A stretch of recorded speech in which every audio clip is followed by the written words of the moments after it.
Welcome to my live video today. Live video chat. That means you need to respond and let me know you're here. So when you get here, you see the video, comment in, clink your coffee. I've got my hot coffee today. It's actually a little chilly this morning. It was like 58 degrees. I love living in Colorado. While you guys are sweltering down south and sweating down in Florida. Good morning, Michelle. Clink. Colorado is cool. Now we have been getting up into the 80s and it's been a little bit warm, but not terribly hot like it's been in other places. So when you get here, remember to clink in. Well, today's video, I've been getting a lot of questions because I do a lot of crochet patterns for dogs and pets, and I also make several items that are dog toys, like these little dog bones, you know, my little whoobies and frisbees. I didn't grab one of those, sorry. But I've been getting a lot of questions about, is it safe to give your dog a crocheted toy to play with? And really, the rule of thumb is, it depends on your dog. And the second thing is, if you wouldn't give it to a 6-month-old baby to play with, don't give it to your dog. And those are the things that I try to think of. When I first got my dogs, now almost 8 years ago, they're getting, well, actually 8.5 for Maximo, 7.5 for Rosie. They're getting kind of old. It's so funny because the vet says they're senior dogs and they still just are my babies. But anyway, when I first got them, I didn't even think that much about it or even know that there were some issues with dogs and yarn. And I just put together some things. I got some notes here that I'm going to talk to you about. Safety and yarn and things made with yarn for dogs and pets. But the first rule of thumb is to know your dog. And like with these whoobies, they're made of yarn. They're stuffed with batting, you know, polyester fiber fill, you know, like this bone. If your dog is a chewer and is going to chew stuff up, then I probably wouldn't give it to them for more than just a few seconds and really, really supervise them, just like you would a child. You don't hand a newborn baby a little tiny button. You know, they're going to choke on it just like a dog would.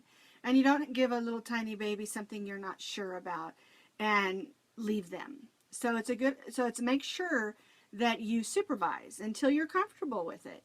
And for me, what we do with these kinds of toys is it's indoor fetch. And I have a couple of frisbees. I don't know why I didn't grab one because they love those. And a lot of times when my dogs get a little restless and it's cold and I don't want them to stay out very long, we'll just throw these around the house. We have some little crochet balls also.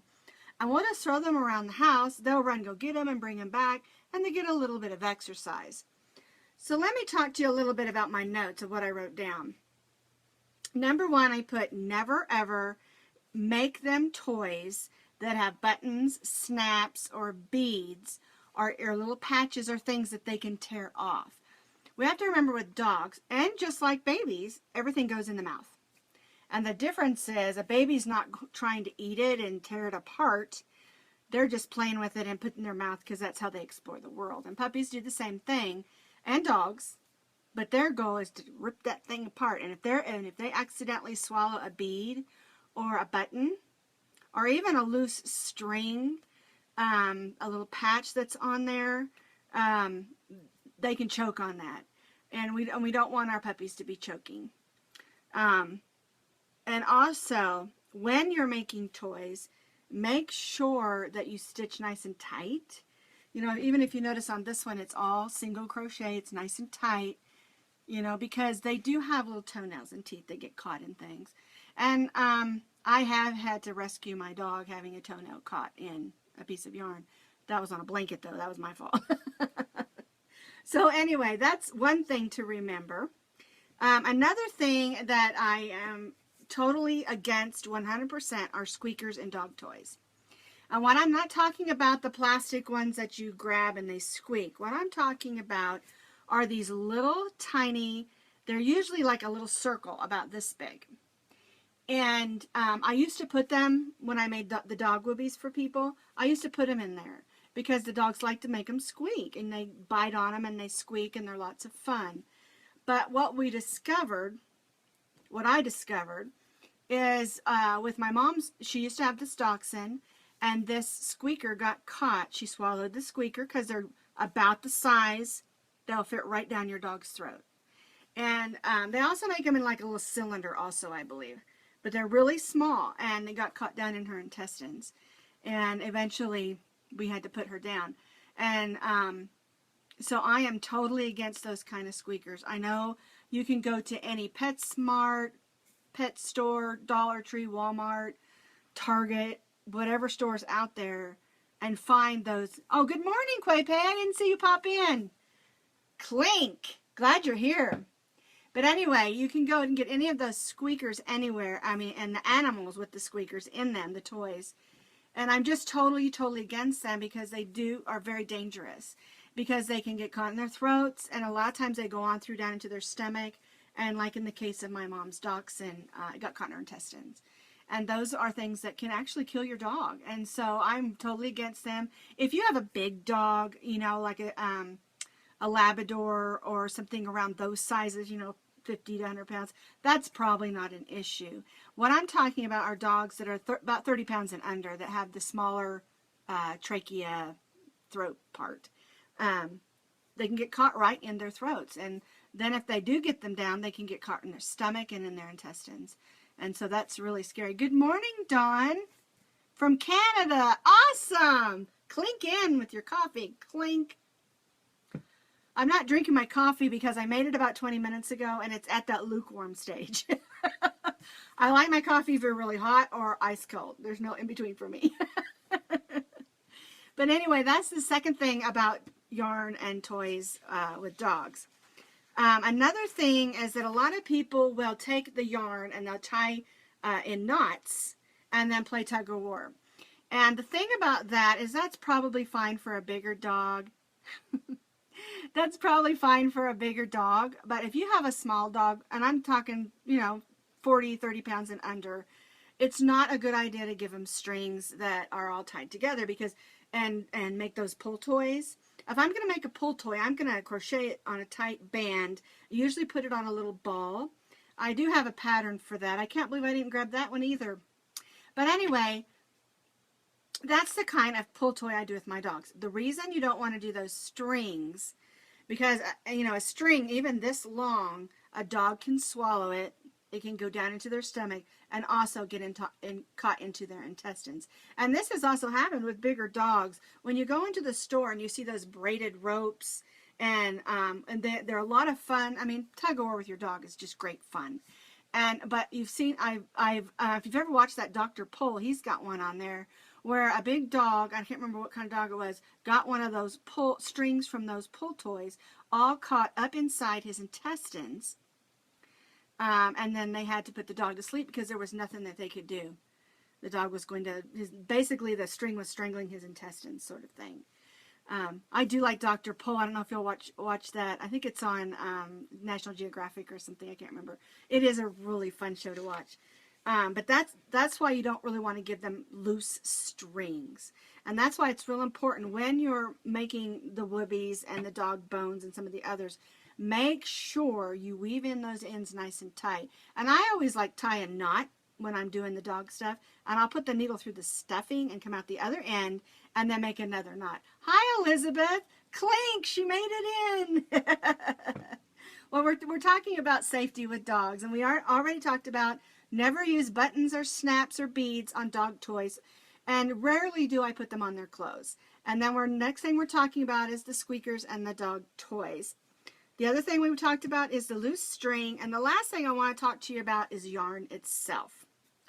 A lot of smaller dogs, and even some big dogs, have major allergic reactions to real hair yarn. And when I say real hair yarn, I mean alpaca, wool, some of your ox blends. And you have to be really careful. I had a conversation with a friend that raises sheep. And she said she'd never heard of dogs being allergic to wool. And I said, well, you know, there's a lot of people who are allergic to wool. And how I discovered it is my little Maximo, my little white Chihuahua, he's always had skin issues. He's a merle. His skin is pink and black, and his fur is white. And he gets really, really pink sometimes. And I discovered it because I was using a wool blend yarn to make him some sweaters because it was really pretty. And I really liked the sweater, and it was really fun to work with. And I discovered it, and he started getting really, really red and a few little itchy bumps. And so when I didn't put that sweater on him anymore, he wasn't allergic anymore. And so it's a good idea before you spend a whole bunch of money on some wool or alpaca, that maybe you just get a skein, rub it on your dog's belly a little bit, and see if they're allergic. It has more to do with dogs that have a lot of pigment in their skin, is something that I have discovered, and with talking with other people. So you just need to be careful.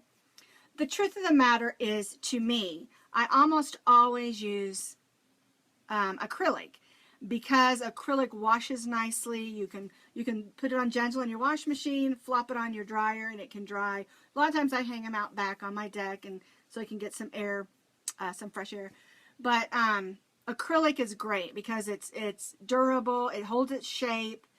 And one of my favorites to use, of course, is Red Heart Super Saver. And then I also really love the acrylic from I Love This Yarn from Hobby Lobby, because it seems like it has a little bit of a sheen to it, and it really crochets up nicely.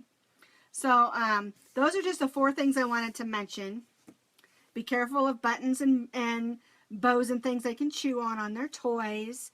Make sure, I mean, like I said, I'm totally against putting those little squeakers in the stuffed animals. I'm totally against them. They can choke on them. Never give your dog long strings that they can bite off on their toys, and watch out for the kind of yarn you use on their skin.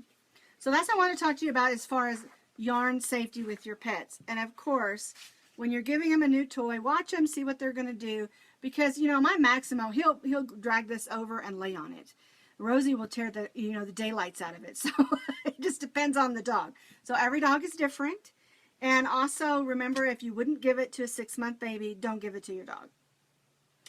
Okay, so what is going on this week at Posh Pooch Designs? If you see these necklaces behind me, this is a pattern I did a few years ago.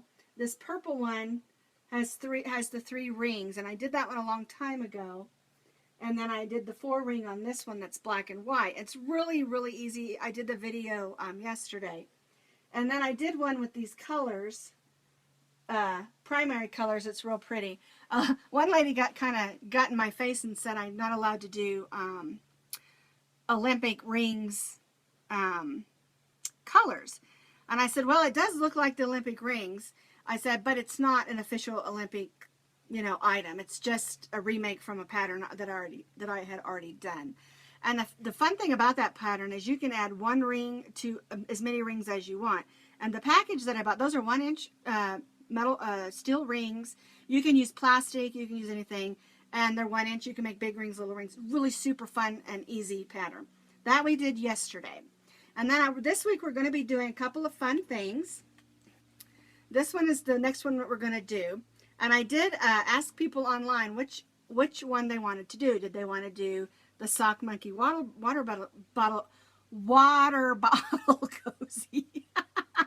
Water bottle cozy. Or do they want to do the pocket washcloth? This is one of my most clicked blogs. Both of these 2 are. And so I thought I would ask which one. And it was pretty much more towards the Sock Monkey. So I'm going to do it first, and then maybe next week we'll do the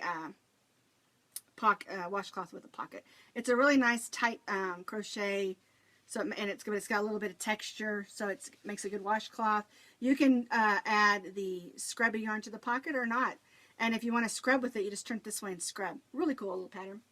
And of course, the Sock Monkey Cozy. This is a 16-ounce bottle, and did you know I got my Dr. Pepper crochet label?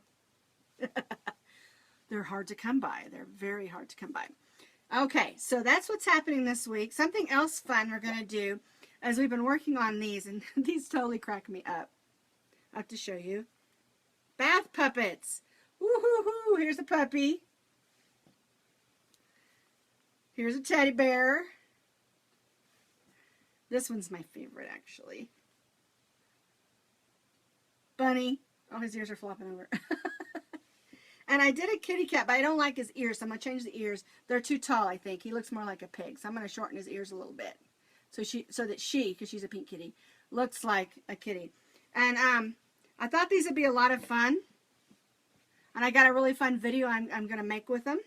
And that's probably next week or maybe the week after, because we haven't got the test back on them. But that's something that's coming. And then something else I wanted to tell you about. I was so excited. Every year they are cute, aren't they? Every year I submit patterns to the Pattern a Day calendar for publication. And every year I get them put in the crochet one. Well, I decided last year for the 2017 calendar I would submit some knitting ones. And I was so excited because I got this. It was kind of, my knee was hurting really bad and I was kind of having a sad day. And so in the mail, my son comes walking in with this box, and I got my knitting calendar in. If you submit, they always send them in early. And I know this is backwards because of the way Facebook's filming now, but 3 of my patterns are published in this calendar this year, and they're knitting patterns. So that's a lot of fun to me. And I think they put 2 in the crochet one. That one she hasn't sent to me yet. She said it's not ready to be sent out to the designers yet. But I thought that was a lot of fun. So if you didn't know, I designed some knitting patterns. You do now. So anyway, some of my really easy ones are in there. So anyway, that's what's going on this week at Posh Pooch Designs. Does anyone have any questions? Anything I can answer? Good morning, Tracy. I didn't see you pop in. Glad you're here. Anyone have any questions they want to know about? Nobody's posting.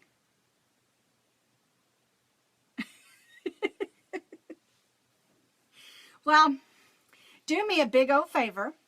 And we've been having so much fun with I have been having so much fun with my new video editing program. And every time I make a video, I feel like it just gets better. Okay, I just reconnected. I don't know why it did that. I guess maybe my internet's not doing that great, so maybe I should pop off. I don't want to miss out on everybody, but that's the second time it's clicked in. Did y'all see it go off for a second? It's probably just my internet here. It's been acting a little bit loopy lately.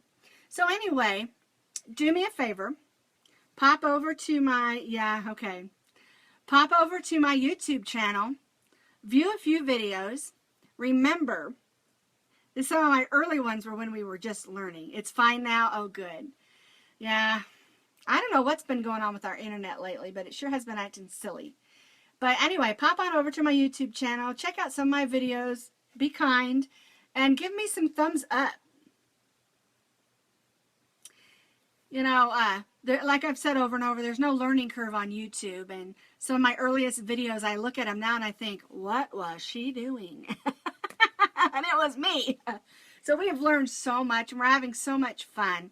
And I do have plans on some of those earlier ones to redo the videos, but not yet. I've got so much stuff in line that we're going to be doing, and it's kind of revived my creative spirit inside of me, my chromo as we call it. And I got a little stagnant, and so since I've started doing the videos, I'm really having a lot of fun, learning lots of things, learning a lot of things about lighting and shadows and all of those things.